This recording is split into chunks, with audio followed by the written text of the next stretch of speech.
ఆచి చికెన్ మసాలా. ఉక్కపోతతో అల్లాడిపోతున్న హైదరాబాద్ నగర వాసులకు కాస్త ఉపశమనం లభించింది. ఒక్కసారిగా వాతావరణం చల్లగా మారి నగరంలోని పలు ఏరియాల్లో వర్షం కురిసింది.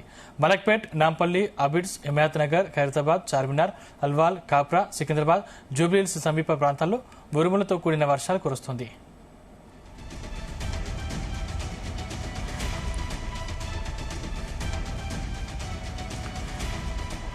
ఇంకా బ్రేకింగ్ న్యూస్ చూస్తున్నాం. ఉక్కపోతతో అల్లాడిపోతున్నటువంటి హైదరాబాద్ నగర వాసులకు కాస్త ఉపశమనం లభించింది.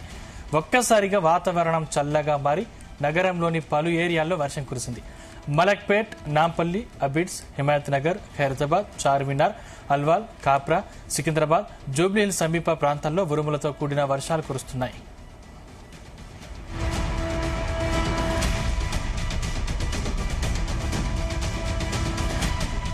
రైట్, ఇదే అంశానికి సంబంధించిన మరిన్ని డీటెయిల్స్ మా ప్రతినిధి వంశీ అందిస్తారు. వంశీ, పటు ఏదైతే ప్రధానంగా మనం చూస్తా ఉన్నాము, గత వారం 10 రోజుల నుంచి హైదరాబాద్ నగరంలో బాణుడు నిప్పుల కొలిమిలా తలపిస్తున్నటువంటి విషయం కూడా మనకు తెలిసిందే. ఇంట్లో నుంచి గడప దాటి బయటకు రావాలంటేనే ప్రజలు భయపడి బెంబేలించిపోయేటటువంటి పరిస్థితికి వచ్చినటువంటి విషయం కూడా మనం చూస్తా ఉన్నాము. దాదాపుగా తెలంగాణ రాష్ట్ర వ్యాప్తంగా కూడా 40 నుంచి 45 డిగ్రీల వరకు కూడా ఉష్ణోగ్రతలు నమోదవుతున్నాయి. అంటే ఎండ తీవ్రత ఏ విధంగా ఉంది అనేది కూడా మనం అర్థం చేసుకోవచ్చు. ఈ రోజు ఒకసారిగా మధ్యాహ్నం నుంచి కూడా వాతావరణంలో మార్పులు చోటు చేసుకున్నాయి. ఆ చుట్టుపక్కల ప్రాంతాలు కావచ్చు, వివిధ జిల్లాల్లో కూడా ఒక్కసారిగా వాతావరణంలో మార్పులు చోటు చేసుకున్నటువంటి సందర్భం మనకు కనిపిస్తా ఉంది. ఏదైతే కొద్దిసేపు క్రితం హైదరాబాద్ నగరంలో నాంపల్లి, అబిడ్స్, కోటి ఆయా ప్రాంతాలలో కొంత తేలికపాటి నుంచి ఓ మోస్తరు వర్షం కురిసినటువంటి సందర్భం కూడా మనకు చాలా ప్రధానంగా కనిపిస్తా ఉంది. ఇప్పటికే హైదరాబాద్ వాతావరణ కేంద్రం కూడా చెప్పడం జరిగింది. జిహెచ్ఎంసీ పరిధిలో రానున్నటువంటి 3 గంటల్లో పలు చోట్ల తేలికపాటి నుంచి ఒక మోస్తరు వర్షాలు కురిసే అవకాశం ఉన్నట్టు కూడా హైదరాబాద్ వాతావరణ కేంద్రం చెప్పినటువంటి సందర్భం కూడా మనకు కనిపిస్తా ఉంది. ప్రధానంగా ఒకసారి ప్రిడిక్షన్ చూద్దాము వాతావరణానికి సంబంధించి. తూర్పు ఉత్తరప్రదేశ్, దాని పరిసర ప్రాంతాల్లో ఉన్నటువంటి ఒక ఏదైతే ఆవర్తనం గల్ఫ్ ఆఫ్ మన్నార్ వరకు కూడా తూర్పు మధ్యప్రదేశ్, విదర్భ, తెలంగాణ, రాయలసీమ మీదుగా తమిళనాడు వరకు కూడా ఒక ఉపరితల ఆవర్తనం కొనసాగుతుంది. దాంతో పాటుగా మహారాష్ట్ర, ఉత్తర అంతర్గత తెలంగాణ మీదుగా మరొక ఉపరితల ఆవర్తనం కొనసాగుతున్నటువంటి సందర్భం కూడా మనకు కనిపిస్తోంది.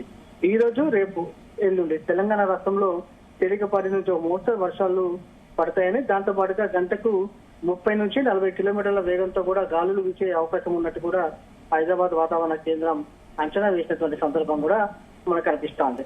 దాంతో పాటుగా పలు జిల్లాలకు ఆరెంజ్ అలర్ట్ ని కూడా జారీ చేయడం జరిగింది.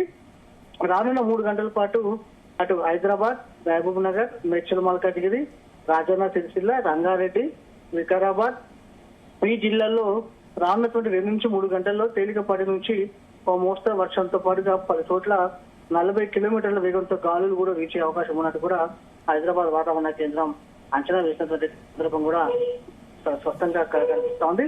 కామారెడ్డి, కొమరంభీం, ఆసిఫాబాద్, మంచిర్యాల, వికారాబాద్, సంగారెడ్డి జిల్లాలో కూడా తదుపరి 2 నుంచి 3 గంటల్లో వర్షాలు కురిసే అవకాశం ఉన్నట్టు కూడా హైదరాబాద్ వాతావరణ కేంద్రం అంచనా వేసినటువంటి సందర్భం కూడా మనకు చాలా స్పష్టంగా కనిపిస్తోంది. మొత్తం మీద హైదరాబాద్ నగరంతో పాటుగా రాష్ట్రంలోని పలు జిల్లాల్లో తేలికపాటి నుంచి ఓ మోస్తరు వర్షాలు కురిసే అవకాశం ఉంది. ప్రధానంగా క్యుములోనింబస్ మేఘ అంటే థండర్స్టార్మ్ యాక్టివిటీ అనేది ఏర్పడుతుంది కాబట్టి కొంత చెట్ల వద్ద ఉండవద్దు అనేది కూడా హైదరాబాద్ వాతావరణ కేంద్రం అధికారులు సూచిస్తా ఉన్నారు. ఏంటి వంశీ, అంటే వర్షాలు అంటే ఈ రోజునే ఇంకా రేపు కూడా ఉండే అవకాశం ఉందా?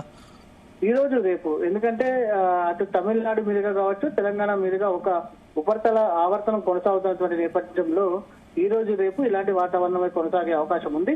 ఉదయం పూట ఎండ తీవ్రత అనేది ఎంత ఎక్కువ ఉంటే సాయంత్రం పూట అటు క్యుములోనింబస్ మేఘాల ప్రభావంతో కూడా పెద్ద ఎత్తున వర్షాలు కావచ్చు, ఎదురుగాలితో కూడినటువంటి వర్షం పడే అవకాశం ఉంటుంది. Right, thank you Vamsi.